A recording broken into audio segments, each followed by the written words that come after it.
Football মাঠে Cristiano Ronaldo মাঠে নামবেন আর গোল হবে না, এ যেন অবিশ্বাস্য ব্যাপার।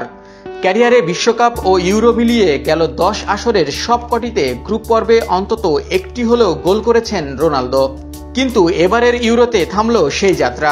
গ্রুপ পর্বে কোনো গোলই পাননি এই ফুটবল তারকা।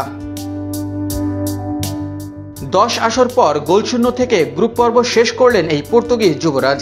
চলমান ইউরো চ্যাম্পিয়নশিপে গ্রুপ পর্বে 3টি ম্যাচ খেললেও গোলের দেখা পাননি রোনালদো। যদিও তার দল পর্তুগাল শেষ 16 টিকিট কেটেছে। ভক্তদের আশা ছিল শেষ ম্যাচে জর্জিয়ার বিপক্ষে গোল পাবেন সময়ের সেরা এই ফুটবলার, তবে সেটা আর পূরণ হলো না।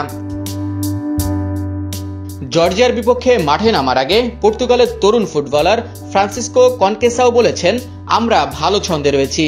শেষ দুটি ম্যাচ জিতে পরবর্তী পর্ব প্রায় নিশ্চিত হয়ে গিয়েছে। এবার অপেক্ষা আমাদের কিংবদন্তির একটি গোলের, তাহলে পরবর্তী পর্বে আরো আত্মবিশ্বাসী হয়ে নামতে পারবো। ক্যারিয়ারে সমান 5টি করে ইউরো ও বিশ্বকাপ খেলেছেন রোনালদো।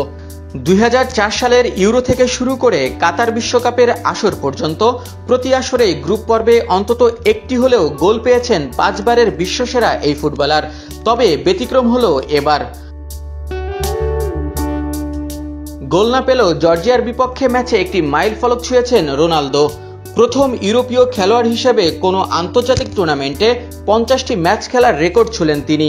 সব মিলিয়ে পর্তুগালের হয়ে মোট 210টি ম্যাচে নিজেকে জানান দিয়েছেন এই তারকা। নক আউটে স্লোভেনিয়াকে পেয়েছে পর্তুগাল। আশা করা হচ্ছে এই ম্যাচে গোল করে দলকে কোয়ার্টার ফাইনালে তুলবেন রোনালদো, সেই সঙ্গে কাটাবেন নিজের গোল খরা।